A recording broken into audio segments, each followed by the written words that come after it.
নমস্কার বন্ধুরা, RP village স্টোরির পক্ষ থেকে সকলকে জানাই অনেক স্বাগত। আজকে আবার চলে এসেছি এই সন্ধেবেলায় দারুণ সুন্দর একটা রেসিপি নিয়ে। আজকে তোমাদেরকে দারুণ ইউনিক একটা রেসিপি করে দেখাবো, তোমরা সঙ্গে থাকো।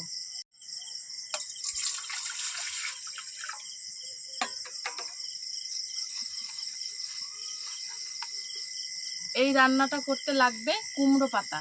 এই কুমড়ো পাতাটাকে আমি ভালো করে জল দিয়ে আগে ধুয়ে নেব।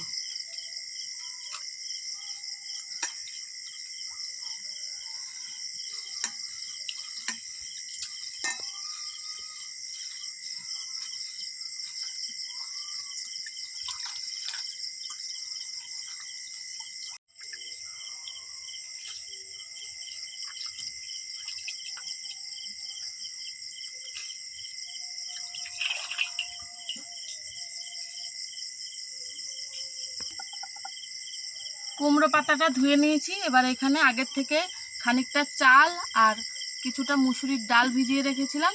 এবার এটাকে বেটে নেব। আর সাথে নিয়েছি একটা কাঁচা লঙ্কা।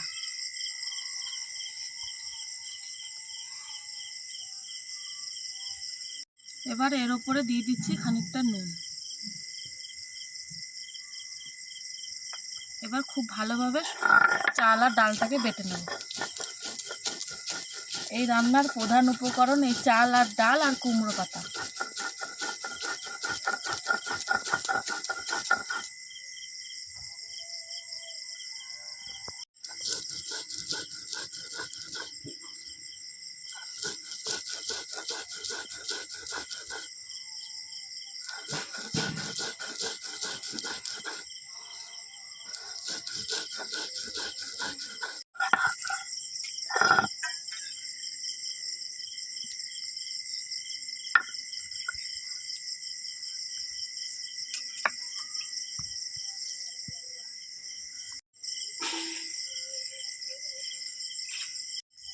এই দেখো, একটা কুমড়ো পাতা নিয়েছি। এবার এই কুমড়ো পাতার মধ্যে এই চাল আর ডাল বাটাটাকে এইভাবে মাখিয়ে নেব। এই রান্নাটা দেখতে সিম্পল হলে কী হবে, খেতে কিন্তু খুব ভালো লাগে। গরম ভাত দিয়ে খুবই ভালো লাগে। তারপরে এই যে এইভাবে মোড়াবো। তারপরে এইখানটা একটুখানি এই ব্যাটারটা দেব, আবার এইভাবে মোড়াবো। তারপরে আবার এখানে দেব। এই যে এইভাবে এবার ফাইনাল এটা রেডি। এই দেখো, এইভাবে ভাজ করে করে করে নিলাম। সবগুলো এবার এভাবেই করে নেব। এবার বড়াগুলো ভেজে নেব। তার জন্য কড়াইতে দিয়ে দিচ্ছি তেল।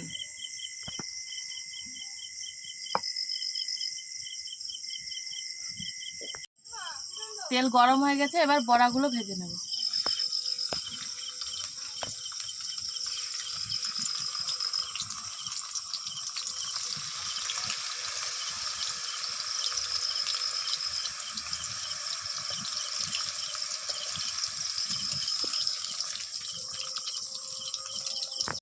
এ দেখো, এক পিঠটা খুব ভালোভাবে ভেজে নিয়েছি। এবার ওই পিঠটাও ভেজে নেব। তার জন্য উল্টে দিলাম।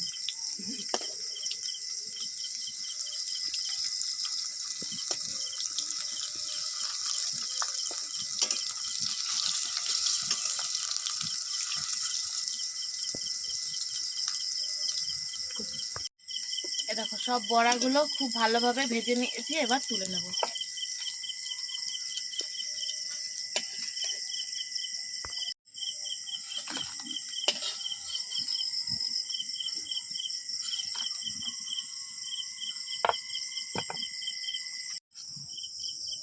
কুমড়ো পাতা আর ডাল বাটা দিয়ে আমাদের কুমড়ো পাতার বড়া একদম রেডি। তোমরাও ঝটপট বাড়িতে বানাও আর আমাদের কমেন্টে জানাও তোমাদের রেসিপিটা কেমন লাগলো।